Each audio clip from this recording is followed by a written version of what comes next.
Fishermen have favorite spots. Maybe they like to tie their own flies, or they have a particular bait they put on the hook. You can't tell them anything else about that. Pitchers have maybe a very particular way they grip the curveball. Yeah, there's a basic thing they're supposed to do, but maybe they do it a little differently and no one can tell them otherwise. The people called Jesus Rabbi, even though he wasn't rabbi in the learned sense or the formal sense of the word. But, well, what can I say? The people saw Jesus as a teacher. And, well, Jesus, his favorite way to teach was with parables. Jesus was not applying the rules and the regulations, but he knew that, well, if he could speak to the experience of people's lives, they'd listen. They'd recognize the details in the parable he was telling. And he found a way to touch their imaginations. It was his way of reaching the people to kind of change their hearts and open their ways to what God had to offer. Have you thought about this? Let's reflect on this part of your life. Wow, we're talking about this? Can you draw your own conclusions about that? What do you think? And this is certainly what's going on in today's parable, with the hope of drawing listeners in on some deeper ideas. Jesus offered an opportunity for us to think about, say, what are our values? What are our plans for the future? Have you got pet projects? Most of us do. How do you look at life?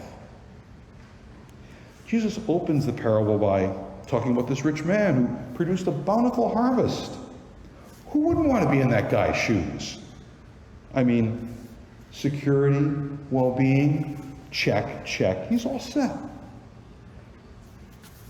I guess it's like you having the winning Powerball ticket, and you hear, you're the only one.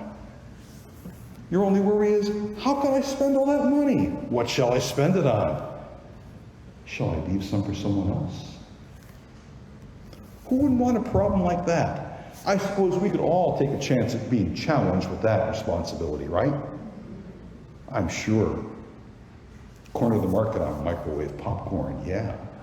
All kinds of things you could do with money like that. Well, here's the twist.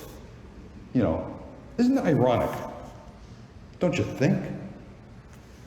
The day he realizes he's made in the shade, the Lord tells him, your life will be commanded of you tonight, you fool. What's going to happen to all that microwave popcorn? Yeah. Where will it all go? One of this man's problems seemed to be, if you listen carefully in the story of the parable, you hear about this man, you hear about nobody else.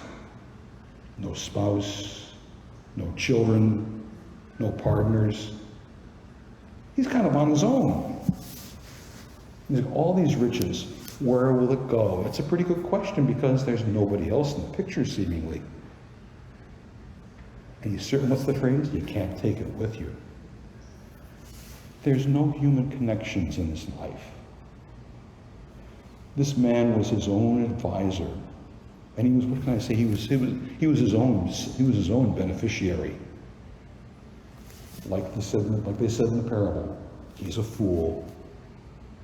In one way or another, we're all part of community. We're all part of family in some way.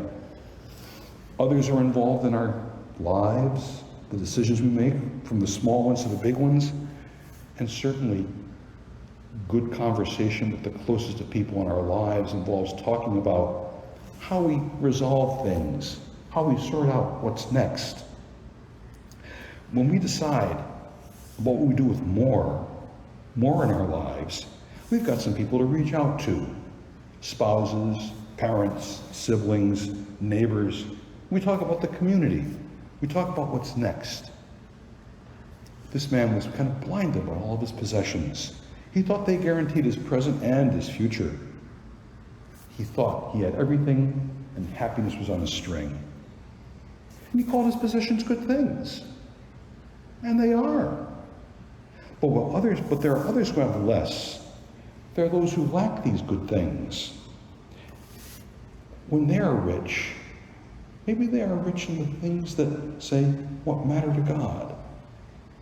Maybe that could be our thought for today. When we walk out of here today, think a little bit about, well, what matters to God after all? What should I be doing about all the things in my life, all the blessings I have? What shall I do about it? How does that shape my life and my decisions? Who am I talking to? Maybe better, who am I listening to? What does it mean to be rich in God's sight? Maybe being rich in what matters to God means not deciding important matters by myself. Maybe not putting trust in things that won't last. Maybe it's thinking about the needs of others and not just my possessions. Maybe it's thinking that God might want something from me before I act. Maybe I should think about how my choices in life can affect other people. How are others affected by the choices I make? By the way, a little footnote to Luke's gospel. We've been living in Luke's gospel all season, right? Luke will tell you at various points that no matter how rich we are, in one respect or another, all of us are poor. Something to think about. And this man, no matter how much I have, how does this affect my life on a Saturday afternoon? We can come to Eucharist hungry and thirsty for all God has to offer. His word, his ways, the gifts of the table. We can be grateful for the blessings we've received. We can think about the ways that we're called not just to sustain ourselves, but to sustain our neighbors, sustain our communities. What's the phrase I've heard? Love God and love the world. But also, thinking a little bit about where I am with God and God is with me, that faith can give me a little bit of a better vision to know when enough is enough and where my true treasures really lie.